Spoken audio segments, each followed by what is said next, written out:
उसमें बहुत कम है।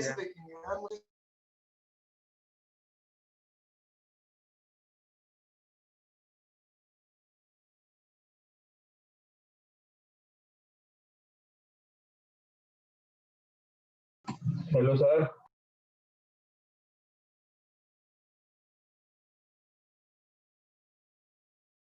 Hello sir. क्या है? नहीं सर, आप अभी जवाब ही नहीं देते सर, आज कैसे दे दिया सर?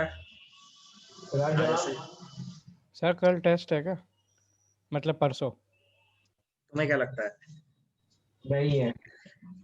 Very good. सर नहीं है। क्या? हाँ सर।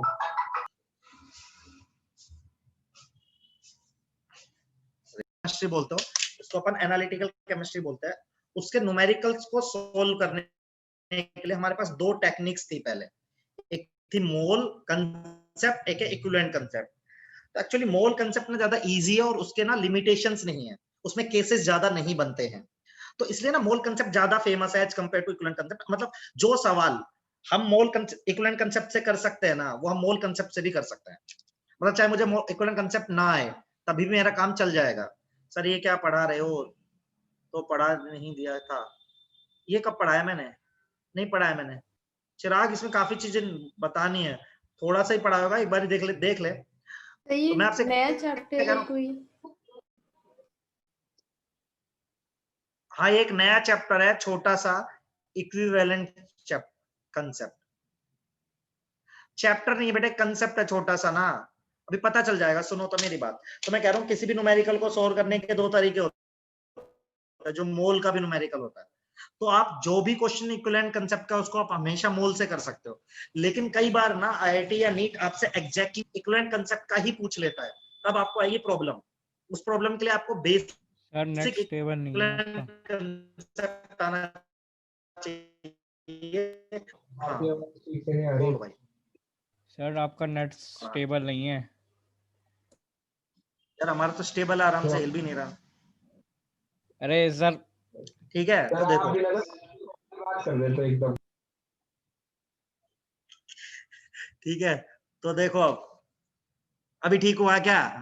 हाँ ठीक है, तो देखो मोल जैसे था ऐसे होता है, मोल की तरह होता है, इक्विवेलेंट होता है। मोल की तरह क्या होता है? इक्विवेलेंट। तो जैसे आप मोल निकालते थे, मोल कैसे निकालते थे आप? Given weight divided by molar weight. ऐसे ही आप इक्विवेलेंट भी निकालेंगे, given weight divided bye given weight divided bye, नीचे आप मोलर मास होता था, यहां पे था इक्विवेलेंट मास। बेटा ये पढ़ लो, कई बार ना डायरेक्टली क्वेश्चन फंस जाता है इसका। बोर्ड के लिए कुछ भी इंपॉर्टेंट नहीं रखता है ये, लेकिन मैं बहुत कम पढ़ाऊंगा, मैं दो चार चीजें पढ़ाऊंगा जो काम की है, वो एनसीईआरटी में भी है कहीं कहीं। तो जैसे आप मोल निकालते थे, वैसे आप यहाँ पे इक्विवेलेंट निकालते हैं। Equivalent is given weight divide by equivalent mass. अब सवाल ये आता है, मोलर मास तो फिक्स होता था, नाइट्रोजन का भी 28 ले लिया, ऑक्सीजन का 32 ले लिया, लेकिन इक्विवेलेंट मास निकालने के लिए हम एक टेक्निक यूज करते हैं, इक्विवेलेंट मास। इक्विवेलेंट मास निकालने का फॉर्मूला होता है molar mass divided by n factor. अब ये एन फैक्टर ना, यही दिक्कत है, ये ड्रॉबैक भी है इक्विवेलेंट कंसेप्ट का, कि हर केस में ना एन फैक्टर को निकालने का तरीका बदल जाता है, और जितने तरह के रिएक्शन है, उतने तरह से आपको एन फैक्टर फिर निकालना पड़ता है। लेकिन मोल में तो ऐसा कुछ नहीं था। मोल में तो आप क्या करते थे? गिवन वेट मोलर मास, हमेशा मोलर मास फिक्स ही होता था, तो कभी टेंशन नहीं होती थी। तो यहाँ पर एक चीज की प्रॉब्लम है जो हमें फेस करना है। ठीक है, तो एक बार आप इसको लिखेंगे, व्हाइट वाला रहने दो, चाहे जो मैंने लिखा है वही लिख लो, काफी है। अब मैं केसेस बताऊंगा सर इक्विवेलेंट। ऊपर जो इक्विवेलेंट लिखा है उसका भी कुछ नहीं है मतलब? जैसे मोल होते हैं ना बेटा, 5 मोल 6 मोल, नंबर ऑफ हाँ इक्विवेलेंट लिख ले, ऐसे ज्यादा दिक्कत आ अच्छा, नंबर ऑफ इक्विवेलेंट है, ठीक है। ऐसे तो मोल भी तो ऐसे लिखते थे। हाँ हाँ हाँ ठीक है।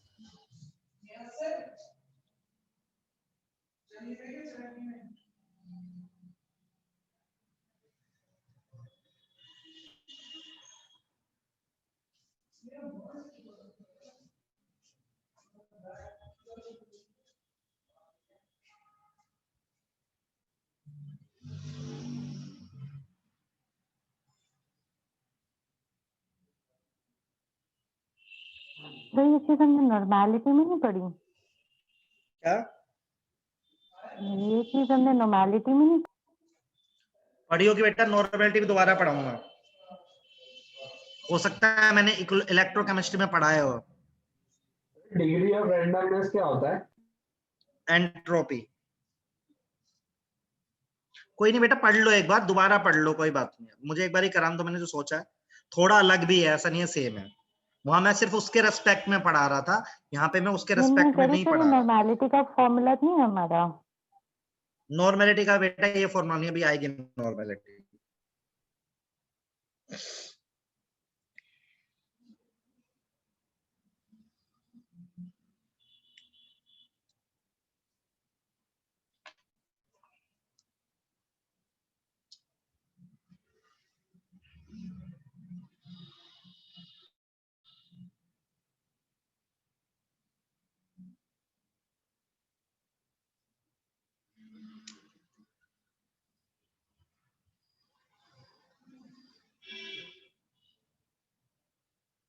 इतना हो गया?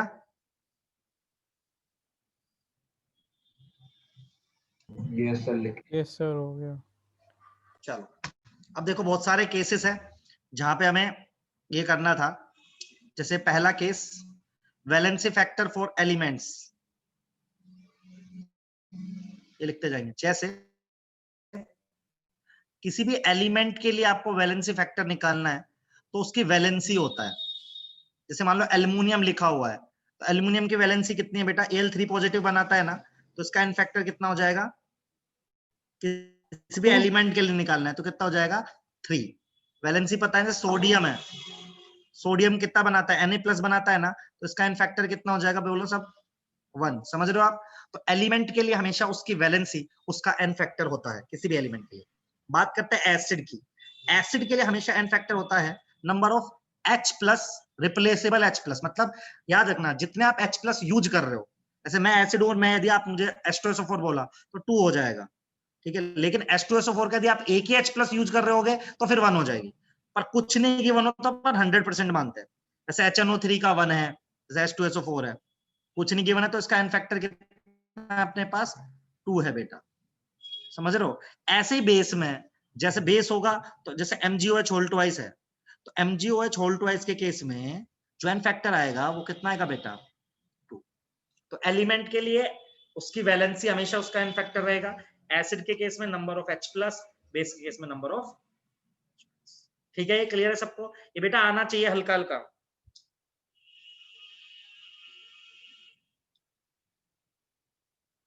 बिल्कुल सर, ऐसे आना चाहिए।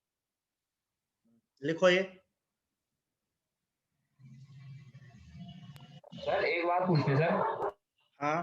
सर जेई कभी अपना सिलेबस रिड्यूस नहीं करता? नहीं,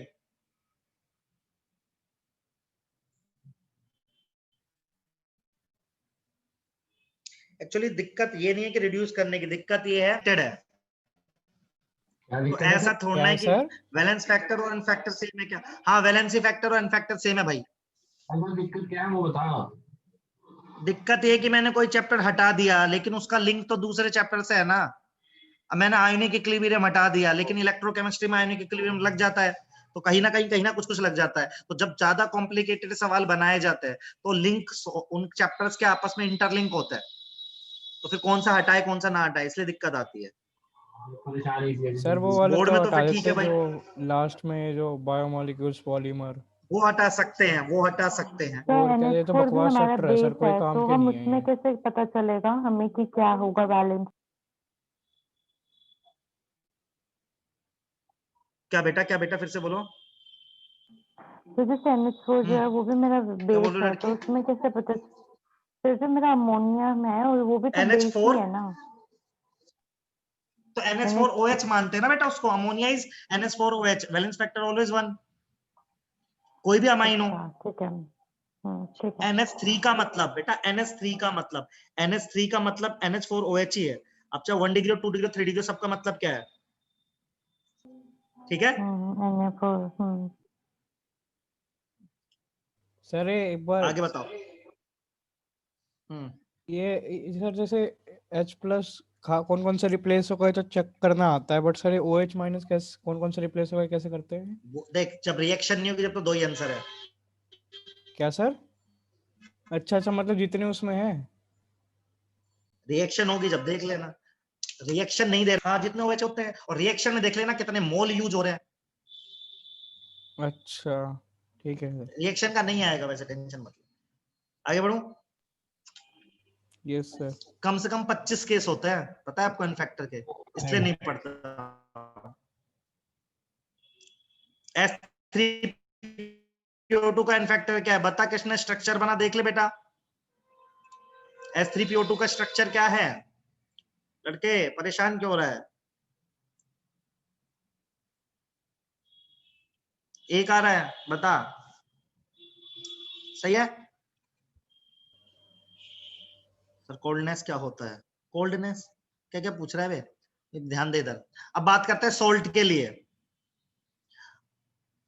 तो सोल्ट के लिए क्या होता है, ध्यान रखना, एक नॉन रिएक्टिंग कंडीशन में आप देखते हो टोटल पॉजिटिव चार्ज और नेगेटिव चार्ज।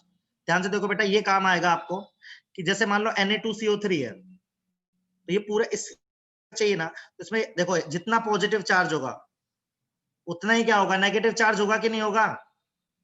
अरे बताओ यार। हाँ सर हाँ। यस तो सोल्ट के केस में क्या करोगे आप? सोल्ट के केस में आप सिंपली देखोगे कि पॉजिटिव चार्ज और नेगेटिव चार्ज कितना है, पॉजिटिव चार्ज और नेगेटिव चार्ज कितना है, वही आपका क्या हो जाएगा, एन फैक्टर। और in case of hydrated salt, positive negative charge of water molecule is not counted, याद रखना।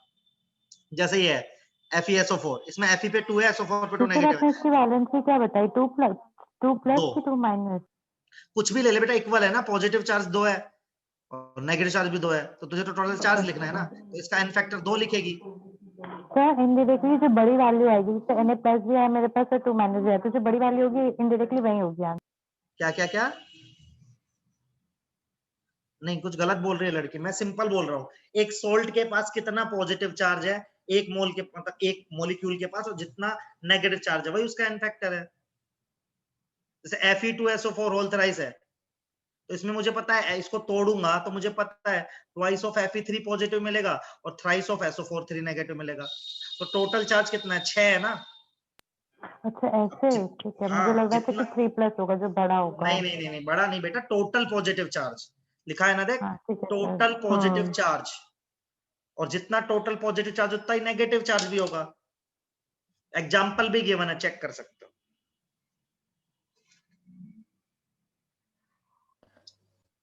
सर वाटर वाले में क्या बताया था, हाइड्रेटेड वाला? जैसे FeSO4.7H2 है, तो ऐसा मत कर दियो H2O को H++ OH नेगेटिव में तोड़ दे, अच्छा तो फिर फिर वो तो 7H+ नहीं लिखूं? हाँ, फिर तो टोटल हो जाएगा 7 और 2 9, समझ रहा है? अच्छा ठीक है। लेकिन वो नहीं करना है, इसको बोलते हैं वाटर ऑफ क्रिस्टलाइजेशन या हाइड्रेटेड सॉल्ट जो है।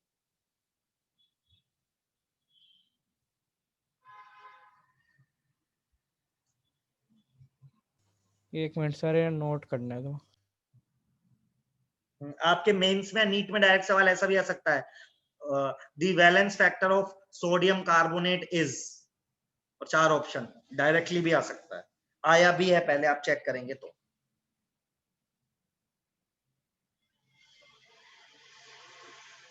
तो सर फिर कंपाउंड थोड़ा मुश्किल देते होंगे। नहीं नहीं, सीधे सीधे कंपाउंड देते हैं, पता ही नहीं होता ना लोगों को। अच्छा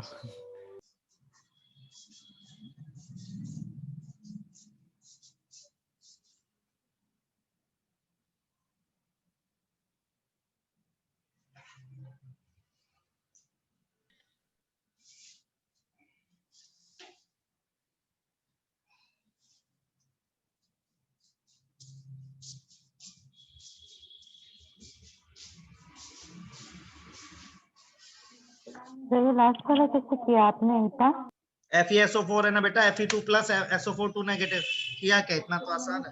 7H2O सर। 7H2O को नहीं लेना है, पानी को नहीं लेना है। नीचे नोट देख, हाइड्रेटेड सॉल्ट में पानी के चार्ज को इंक्लूड नहीं करना है, सही है? यस।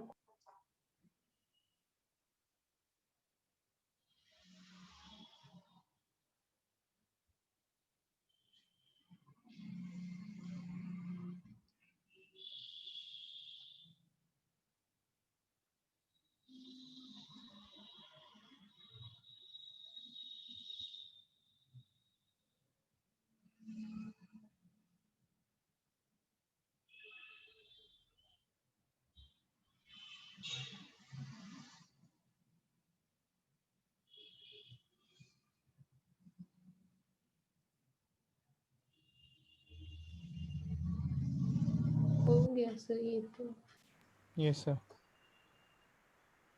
सर आगे चले, हो गया। बिल्कुल, हम तो आधे घंटे से ही बोल रहे हैं। चलो नेक्स्ट, इक्विवेलेंट वेट या एन फैक्टर फॉर ऑक्सीडाइजिंग या रिड्यूसिंग एजेंट।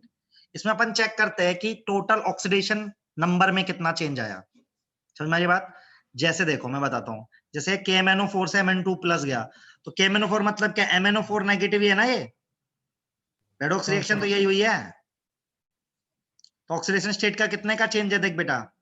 सर ये बात क्या बता रहे हैं हमको? क्या मैं ये बता रहा हूँ कैसे एन फैक्टर निकालते हैं। नेक्स्ट केस कि एन फैक्टर में एन फैक्टर कैसे निकालते हैं रेडॉक्स रिएक्शंस में, ठीक है, ऑक्सीडाइजिंग या रिड्यूसिंग एजेंट में, ठीक है, रेडॉक्स रिएक्शंस में। सिंपल, जैसे ये रिएक्शन दे रखे KMnO4 से Mn2 प्लस, तो मैंने लिखा KMnO4 मतलब क्या होता है, MnO4 नेगेटिव ना, MnO4 नेगेटिव से Mn2 पॉजिटिव, ठीक बात है। इसमें ऑक्सीडेशन स्टेट यदि निकालेंगे आप तो +7 आएगी, यहाँ पे +2 आएगी, तो कितने का डिफरेंस आया, 5 का। तो KMnO4 का एन फैक्टर यहाँ पे कितना आ जाएगा, 5। समझ में आई बात? अरे बोलो।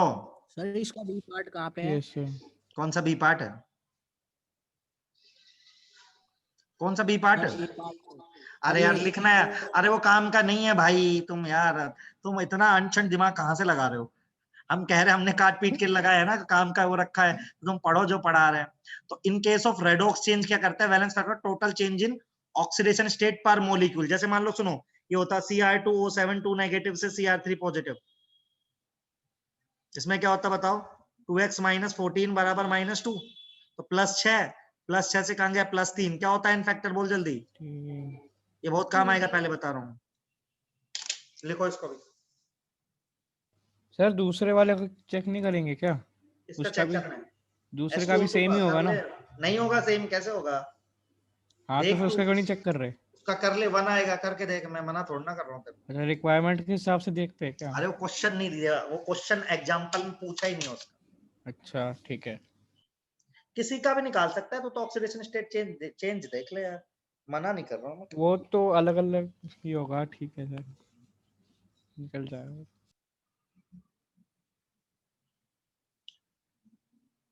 और ज्यादा ही फंस जाओ तो एक तरीका और भी है, रेडॉक्स जब बैलेंस करना सिखाया था, तो इलेक्ट्रॉन से इलेक्ट्रॉन कटता है एंड में, यदि सिखाया तो आपको, हाँ सर। तो जितना इलेक्ट्रॉन काटो वही एन फैक्टर होता है वैसे, अच्छा। यदि कुछ ज्यादा ना समझ में आए।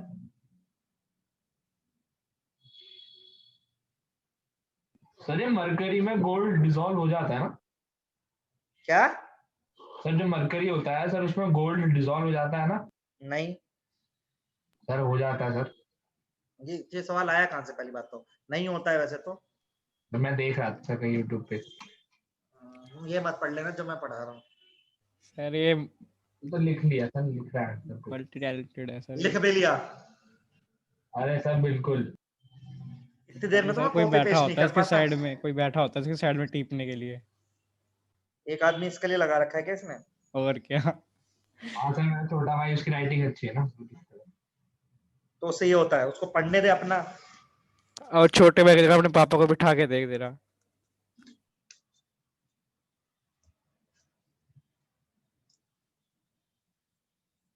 तो मुझे कोई सर नोट नहीं दे रहा ना, इसलिए मेरी राइटिंग और बेकार है,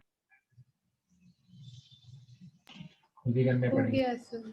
धन्यवाद।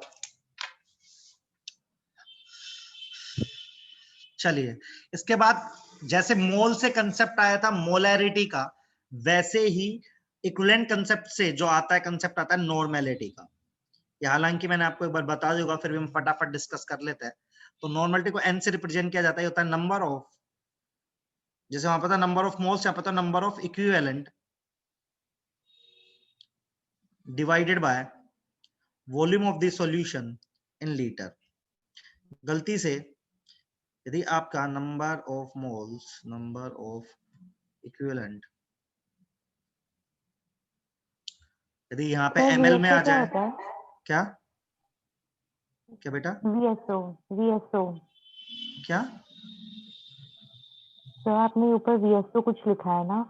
वॉल्यूम ऑफ सॉल्यूशन लिखा है यार लड़की। पूरा दिमाग खराब कर दिया, इतना सुंदर लिखा था। चल ठीक है भाई। तो जो मोलैरिटी का, ज्यादा सुंदर लिखा है। अब ठीक है। तो जो मोलैरिटी का फॉर्मूला है ना, डिक्टो नॉर्मेलिटी का फॉर्मूला है, बस मोल की जगह इक्विवेलेंट आ गए। अब एक रिलेशन होता है, find the relation between molarity and normality, तो निकाल सकते हैं। नंबर ऑफ ये इक्विवेलेंट को क्या फैक्टर लिख सकते हो आप? नंबर ऑफ इक्विवेलेंट को क्या लिख सकते हो? देखो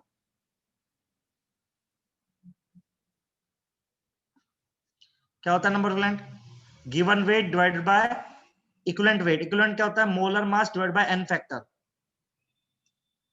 तो यहां से इक्विवेलेंट वेट को लिख सकते हो W by M into n factor. और W बाय M क्या होता है बेटा? मोल होता है ना। तो नंबर ऑफ इक्विवेलेंट क्या आ जाएगा? Mole into n factor. Substitute कर दो, नॉर्मेलिटी बराबर mole into 1000 into volume of solution ml में इंटू एन फैक्टर। यहां से देखो ये क्या बन गया? मोलरिटी है ना ये। Yes sir. मोल मत देना। Yes sir, yes sir. Relation भी कई बार काम आता है।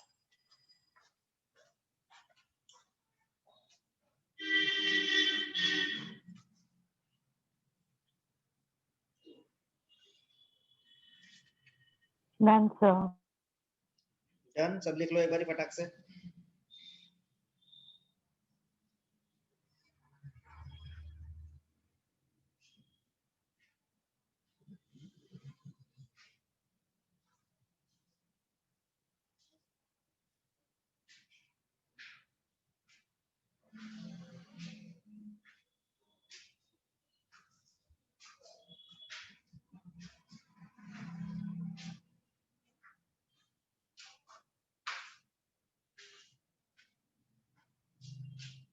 Done sir. डन।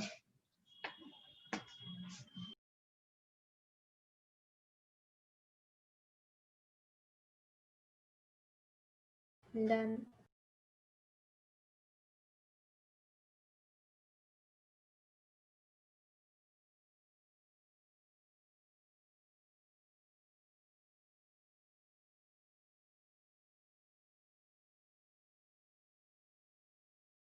सॉरी, ये हो गया ना सबका? चलो हाँ सर, हो गया। अब देखो, अब हमें एक कंसेप्ट, ये अपना था इतना, अब एक कंसेप्ट हम स्टार्ट करेंगे। दैट इज, ये डायरेक्ट न्यूमेरिकल आता है अपने मेंस में, ठीक है।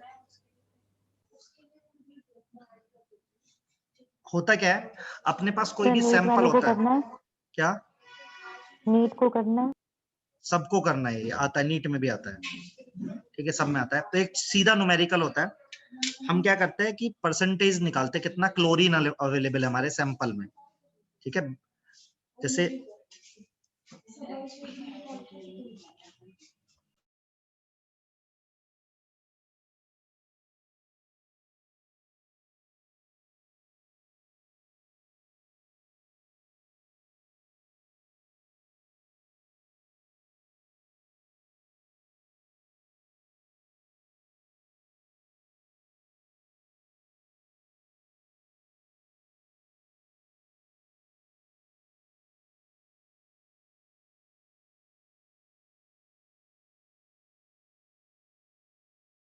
सुनो अब यार सब लोग, सॉरी।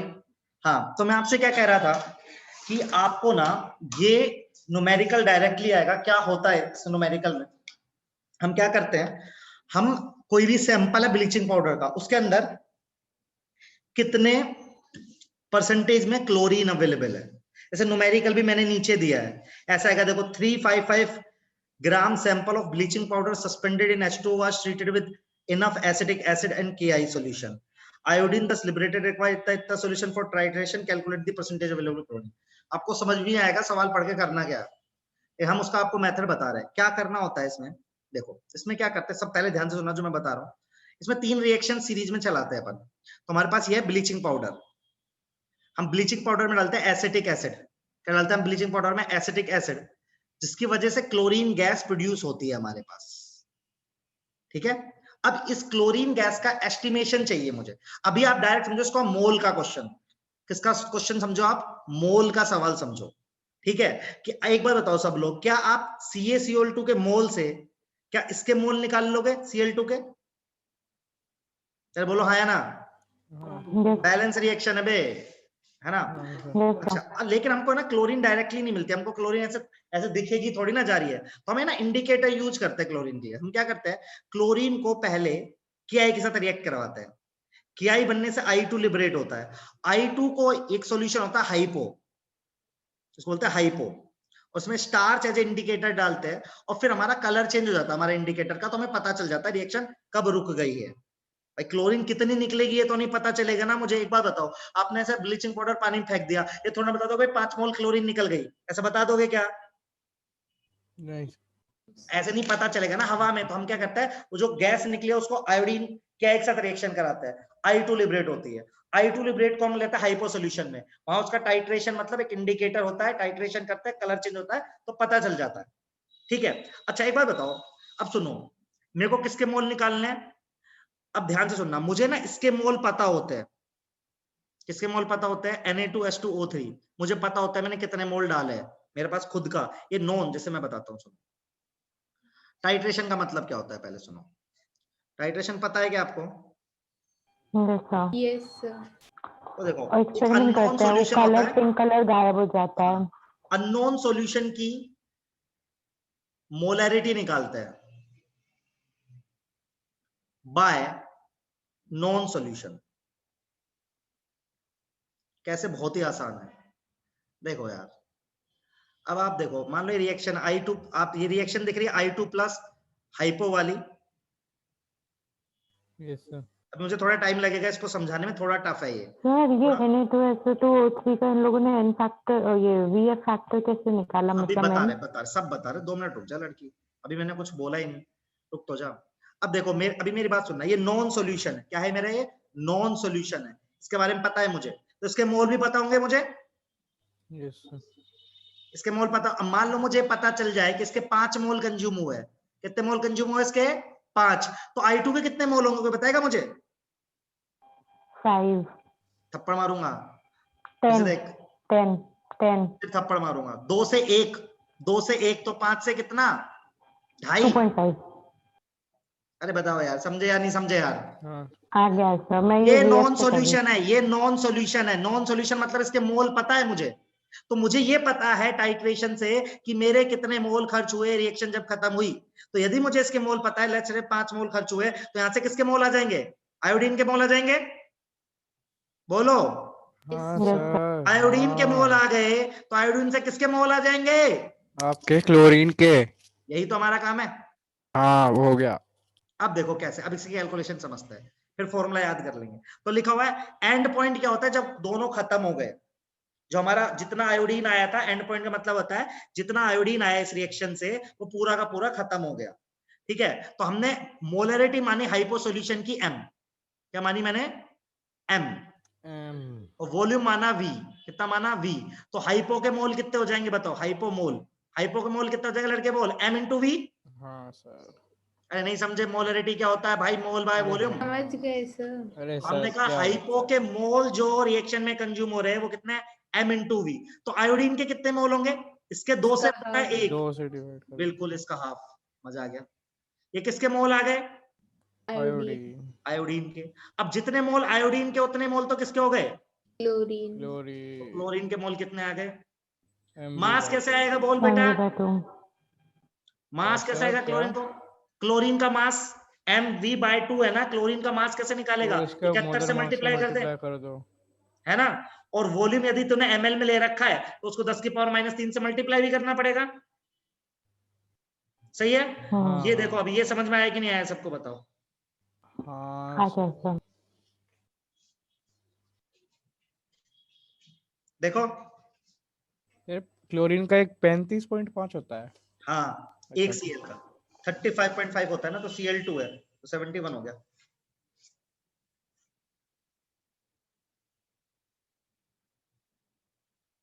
बोलो। अब क्या करना है सर? अच्छा अब कुछ नहीं करना है, समझ में आ गया। हाँ परसेंटेज करने के लिए इसको 100 से मल्टीप्लाई कर दूं। अब ये मास आ गया हाँ। तो क्लोरीन का मास है, तो परसेंटेज कैसे निकालोगे? तो क्लोरीन का मास divided by total mass into क्या 100। अब देखो ये अच्छा। सही है। जैसे टोटल मास में दूसरे का कौन से का मास ले टोटल मतलब ब्लीचिंग पाउडर का टोटल मास ना जो तूने लिया ब्लीचिंग था, पाउडर का मास तो पता है।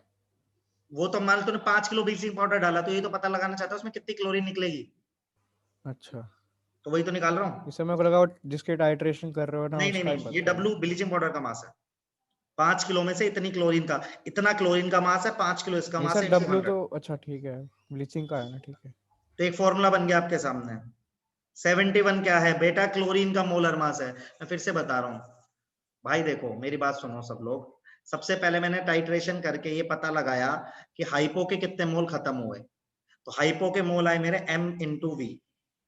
हाइपो के मोल से मैंने निकाले I2 के मोल, वो आएगा mv/2। जितने I2 के मोल होंगे उतने Cl2 के मोल होंगे। रिएक्शन देखो, एक मोल से एक मोल, एक मोल से एक मोल, तो Cl2 के मोल आ गए mv/2। मास निकालूंगा क्लोरीन का तो 71 से मल्टीप्लाई करूंगा, टोटल मास W इंटू 100 बन गया क्लोरीन का परसेंटेज। नहीं आया समझ? सर सर अब अलग अलग क्वेश्चन में तो अलग अलग रिएक्शन रहेगी ना। नहीं बेटा, सेम ही सवाल आएगा ना, यही न्यूमेरिकल ही है। ब्लीचिंग पाउडर ये में न्यूमेरिकल है। क्लोरीन। अच्छा ठीक हाँ है। ये देख नीचे न्यूमेरिकल आएगा ऐसा, जेई मेन में या नीट में तेरे में, और तू नहीं इतना सर बड़ा वो नहीं। मेरे को उसमें डाउट था ना कि सर ये मान लो इवन ये रिएक्शंस अलग फॉर्मूला अलग भी होगी। पूछा गया है, पता है तेरे को? ये फॉर्मूला भी ऑप्शन में है। सर फॉर्मूला तो ठीक है सर रिएक्शन अगर अलग अलग होगी तो ना ना ना रिएक्शंस। ना ना ना, फिक्स है, ये फिक्स है। अभी सबको क्लियर है ठीक है नहीं सर। क्लियर है? ये क्लियर है तो ये लिखो और इसके नीचे हाँ का सर न्यूमेरिकल खुद से करके देखो। ठीक सर है सर। क्लोरीन की जगह कोई और गैस आ गई तो? अरे यार फिर वही बात हो गई। ब्लीचिंग पाउडर में से कौन सी गैस निकाल देगा बताइए भाई, बता। कोई और से पाउडर आ जाए सर। फ्लोरीन निकालेगा। थप्पड़ खाएगा। सर सर ये एक्चुअली पहला स्टेप टाइट्रेशन का क्या था? KMnO4 का भी तो होता है, वो रिएक्शन भी तो आ सकती है जिसमें वो पिंक कलर बेटा KMnO4 का डाल। अरे यार ये न्यूमेरिकल है बेटा, क्लोरीन परसेंटेज अवेलेबल क्लोरीन इन ब्लीचिंग पाउडर, ये न्यूमेरिकल का नाम है, ठीक है? सर वो पहला स्टेप क्या बताया था कि ब्लीचिंग पाउडर से Cl2 क्या निकालने थे? देखो ब्लीचिंग पाउडर में एसिटिक एसिड डाल के Cl2 निकली, हाँ तो उसका उस क्या Cl2 निकाला को था? Ki में पास कराया, उससे I2 बनाई, I2 को हाइपो के साथ टाइट्रेट नहीं करवाया। सर कुछ बोला था आपने CaCl2 से कुछ निकालना था Cl2 का। ये निकालना था कि भाई 5 किलो, मान लो 5 किलो ब्लीचिंग पाउडर है तो उसको पानी में डालेंगे तो कितनी क्लोरीन निकलेगी, अच्छा ये सवाल है। तो सर ये क्या सीधा फॉर्मूला याद कर रखना है क्या जो आखिर में परसेंटेज का है? हाँ ये रख भी सकते हो, मैंने तो ड्राइव भी कर दिया। अच्छा ठीक है।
सर ये टाइट्रेशन के जो निकालेंगे हम मोल ये कैसे मतलब?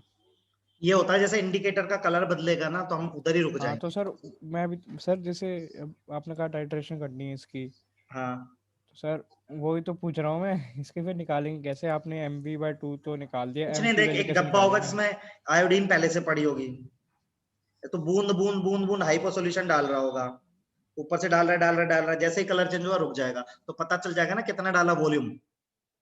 अच्छा मान ले तूने 5 ml डाला, हाँ मोलरिटी तुझे पता है m है, तो m into 5 मोल हो गए। हाँ, वो वॉल्यूम पर चल जाएगी तो मोल आ जाएंगे। m into v मोल आ जाएंगे हाइपो के, फिर mv/2 उसके मोल आ जाएंगे, बन जाए काम। ये डायग्राम बना ले याद करने तो के हो सर गया गिवन सर। होगा क्या कि कितनी वॉल्यूम लगी है उसको? सवाल देखना नीचे, इसलिए तो बताया मैंने सवाल, अच्छा ठीक है। सवाल भी दिया है मैंने इसके लिए।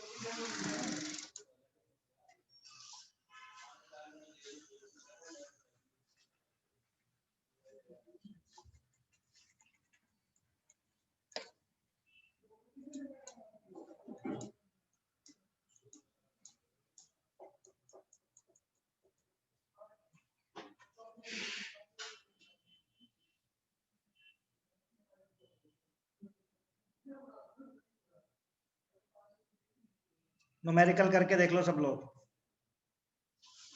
सर बहुत इजी था, हो गया, जिसको क्या घंटे भर सकते रहे, हो गया। क्या बोल रही लड़की? हो सर गया थोड़ा सर, सा बहुत इजी था। हाँ याद रखना, ये एज इट इज आएगा, आएगा तो।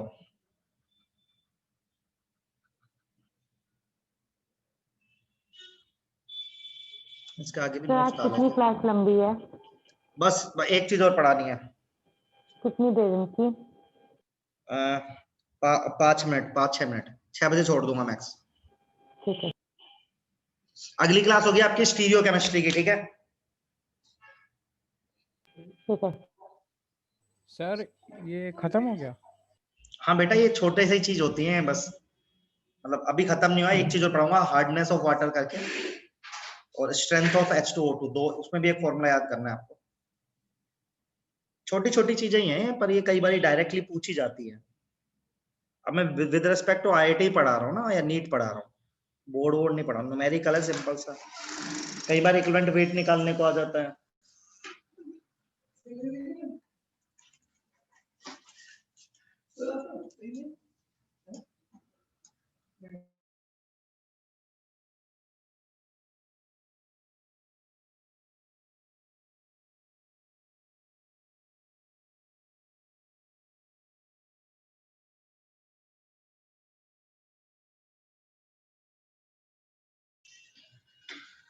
चलो, हो गया यार? सर एक मिनट को। Yes, sir.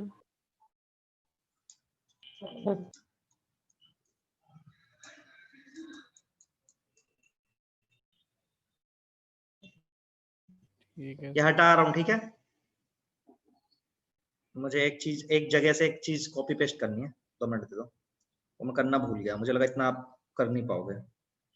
तो सर अगली क्लास में क्या क्या हो गया लड़की? कुछ नहीं।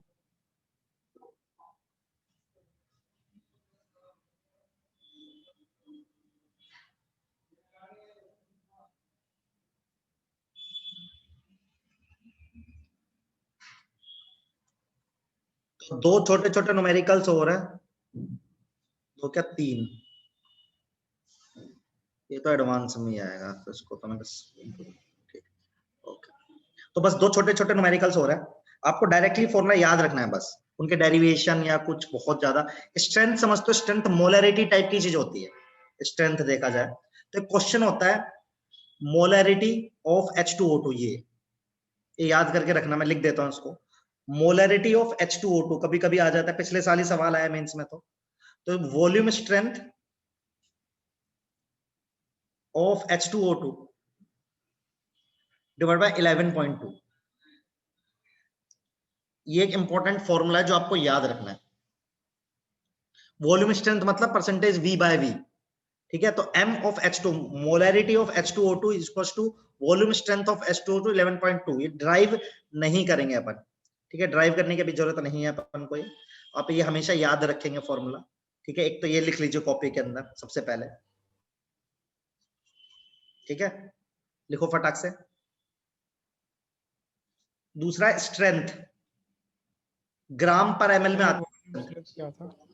वॉल्यूम स्ट्रेंथ बेटा V बाय V, मतलब कितना वॉल्यूम में कितना है। ऐसे स्ट्रेंथ होते है ग्राम पर एमएल, वो आएगी मोलैरिटी इनटू 34। मोलर वेट, किसका मोलर वेट है? ये H2O2 का। तो ये सिर्फ H2O2 के लिए यूज करना है अपन को, ये दोनों फॉर्मूले लिखा आएगा सवाल में साफ साफ, स्ट्रेंथ, वॉल्यूम स्ट्रेंथ सब लिखा आता है। डन। स्ट्रेंथ होती है ग्राम पर एमएल, जैसे मोल पर एमएल आप बताते हो ना, वो होती है मोलैरिटी, जैसे ग्राम पर एमएल में, ठीक है। हार्ड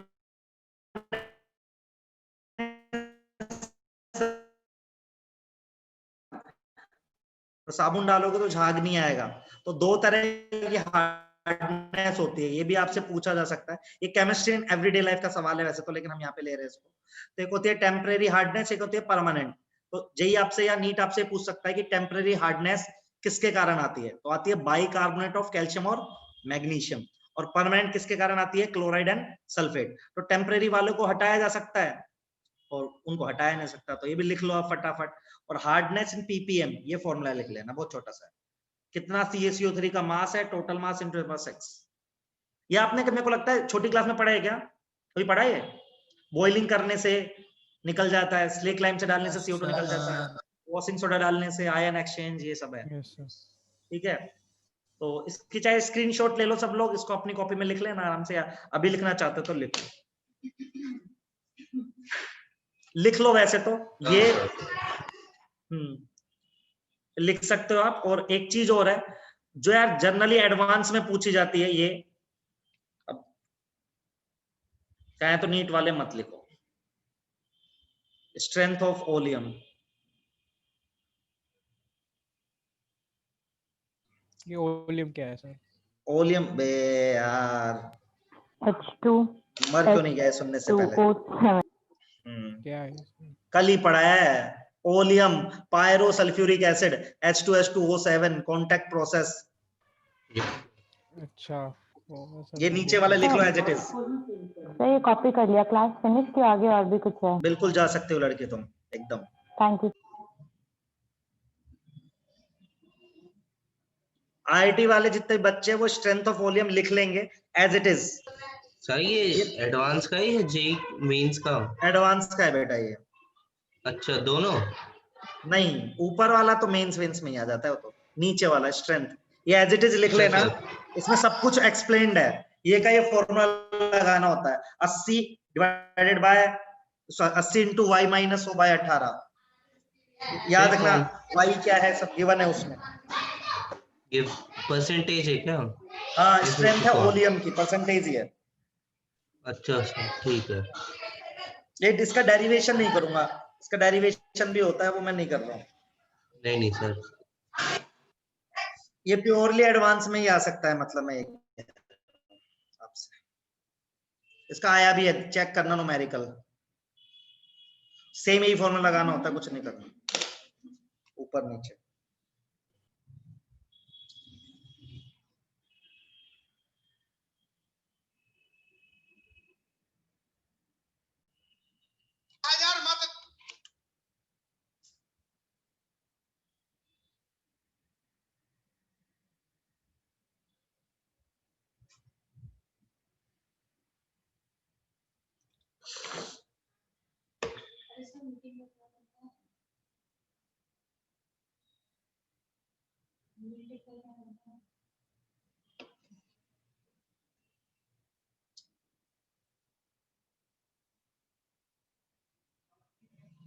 बोलता हूँ वैसे ही अपडेट ले लेंगे। सर ये स्ट्रेंथ ऑफ ओलियम का पूरा पैराग्राफ लिखना है? हाँ बेटा लिखना है, तेरे को काम आएगा।